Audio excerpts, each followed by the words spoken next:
She was the new girl. Medyo mahiyain, matalino, tapos weird manamit. Yung typical target ng mga bully, for the lack of better description. Alam kong may kaya siya kasi yung gadgets niya bago, bag niya branded. Pag may books na pinapabili sa amin, lagi meron agad siya. At alam kong wala din siyang kaibigan, so kinaibigan ko siya.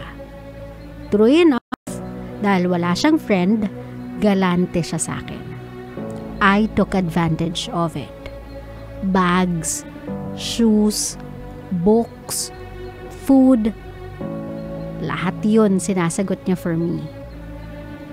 She even bought me a phone para twinning daw kami. But of course, being close to her made me look weird too.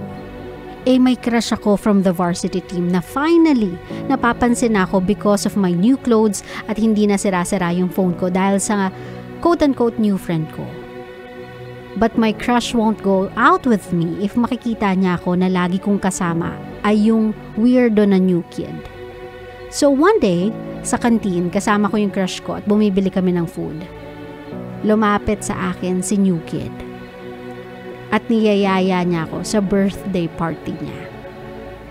Her name is Maddie, by the way. So para hindi ako mapahiya sa crush ko, na siya ang friend ko, pinaalis ko siya. I felt bad after that.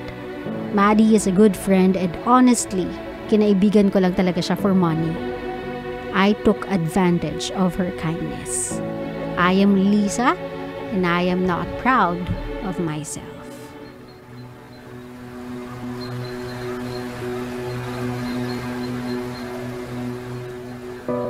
Well, Lisa, you shouldn't.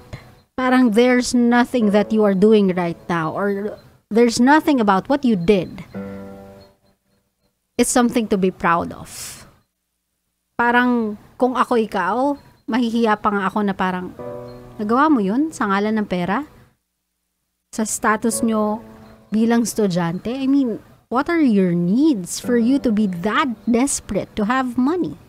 Diba? Parang ano mong mga pangangailangan yung kinailangan mong tustusan at sobrang naging desperado ka to the point na nanluloko ka ng tao. That is a habit that you have to stop right now before mo siya kasanayan. Baka kasi maging hustler ka eh. Baka maging tawag dito, maging mastery level yung skills mo sa panluloko ng tao. That is not something na magandang hinahasa, my love. That is something na ngayon pa lang dapat mo nang putulin kasi one, nakakahiya yan.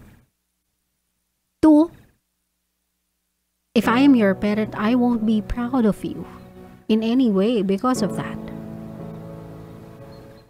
My love, this is one of the ugly, or if not the ugliest, side of taking advantage. When people take advantage of other people. Just because they are kind, just because they are insensitive, just because they are naive, clueless. Though ignorance should never be an excuse, it exists. Nag-i-exist yan, kaya nga may mga nabubuli, di ba? Kaya nga merong mga tao na nagiging inferior to some. Kasi nga, weak yung personality nila. And the other, with strong personality, nagkakapitalize sila sa lakas ng personalidad nila. And they oppress those with weak personality. Or in terms that we can understand, bullies. The reason why bullies exist is because alam nilang meron silang nabubuli. And Lisa, aside from being an opportunista,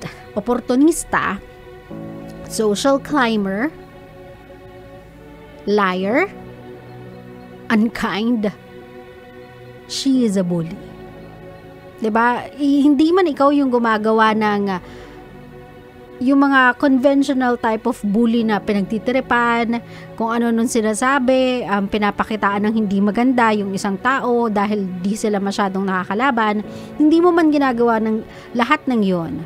Pero ikaw yung tao na nasa gilid nanunood as others are doing it to the person, you are still considered a bully, my love.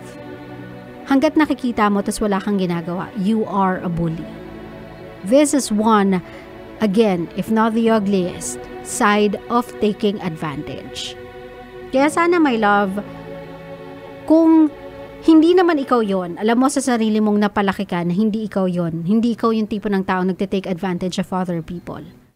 Please do not be the person as well na nanunood lang kapag may taong sinasaktan, kapag may taong pinapahiya, kapag may taong pinagtitripan. I hope you are one of those people na hindi takot na pumagitna kung alam mong mali na. It's not you being epal. It's you protecting the weak. It's you protecting those who cannot protect themselves. It's you standing up to the bullies so that they would know na kung gusto nilang mantrip, kung gusto nila ng away, kung gusto nila ng gulo, they should look for someone na katapat nila. My love, wala yan sa size. Wala yan sa laki, wala yan sa tangkad. Nasa tapang lang yan.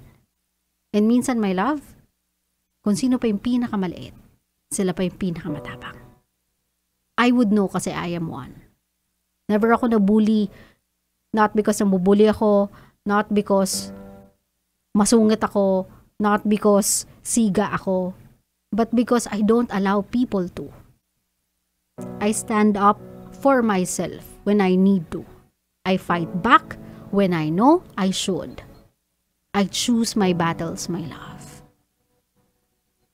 Sometimes pumapagit na ako sa mga taong hindi kayang protektahan yung sarili nila.